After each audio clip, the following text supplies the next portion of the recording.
আপনাদের সকলকে বাঙালির রুফটপ চ্যানেলে স্বাগত। আপনাদের মধ্যে অনেকেই চান যে বনসাই প্ল্যান্ট তৈরি করবেন, কিন্তু তা অনেকেই পারেন না। বনসাই প্ল্যান্ট তৈরি করার জন্য সবথেকে সহজ উদ্ভিদ হলো অ্যাডিনিয়া, কারণ এটা খুব সহজেই বনসাই প্ল্যান্টে তৈরি হতে পারে।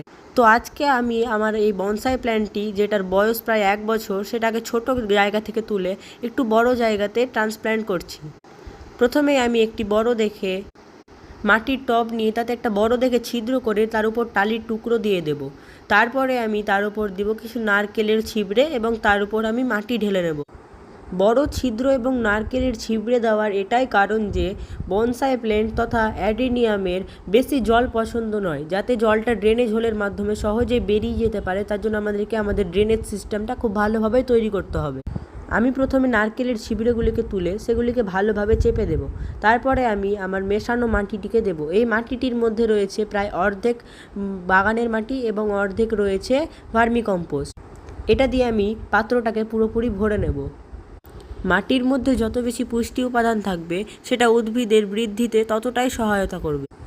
আমি এখানে আমার অ্যাডিনিয়া গাছটার মাধ্যমে করছি। আপনাদের মধ্যে কারোর কাছে যদি অ্যাডিনিয়া না থাকে তাহলে আপনারা বট গাছ, শিশু গাছ বা কোনো গাছ নিতে পারেন। মাটি ভরা হয়ে গেছে, এবার আমরা গাছটিকে লাগানোর জন্য কিছুটা গর্ত করে নেব। তারপর আমরা ফাঙ্গিসাইড জলে ডোবানো সেই অ্যাডিনিয়ার গাছটাকে তুলে নেব।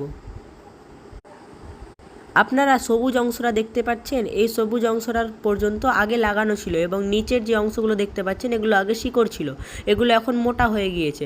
তো আমরা কিছুটা নিচে থেকে লাগাবো যাতে দেখতে সুন্দর হয়, তাই আমরা ওপরের যে শিকড়গুলো রয়েছে ছোট ছোট সেগুলোকে আমরা কেটে নেব। এই যে মাঝারি শেকড়টা রয়েছে আমরা এটাকেও কেটে দেব। সব শেকড়গুলোকে কাটার পর গাছটা দেখতে ঠিক এরকম লাগছে, এটা খুব সুন্দর দৃশ্য। এবার আমরা গাছটিকে মাটিতে লাগিয়ে দেব।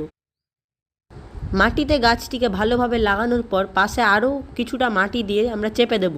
অ্যাডিনিয়া গাছটি এমন একটি গাছ যেটাকে আপনাকে প্রখর রৌদ্রে রাখতে হবে এবং সপ্তাহে 1 বা 2 দিন জল দেওয়াই যথেষ্ট। আমি যদি চাই তাহলে আমার বনসাই প্ল্যান্টটাকে এই ছোট দেখে একটি টবেই তৈরি করে নিতে পারি, কিন্তু আরও যদি 3-4 মাস পরে আমি এটাকে আবার একটি হালকা একটু বড় জায়গায় লাগাই তাহলে এটা উদ্ভিদের পক্ষে খুব ভালো। আপনারা যদি চান যে আমরা এই গাছটাকে তার দিয়ে বেঁধে একটি আদর্শ বনসাই গাছ তৈরি করি তাহলে আপনারা কমেন্টে নিশ্চয়ই জানাবেন। আপনারা ব্যাকগ্রাউন্ডে যে সমস্ত পদ্মের গাছগুলো দেখতে পাচ্ছেন সেগুলো সম্বন্ধে তথ্য জানার জন্য আমাদের চ্যানেলের সঙ্গে জুড়ে থাকুন। ভিডিওটি ভালো লাগলে আপনারা লাইক, শেয়ার, কমেন্ট ও সাবস্ক্রাইব করতে ভুলবেন না। এবং সবশেষে রাধে রাধে।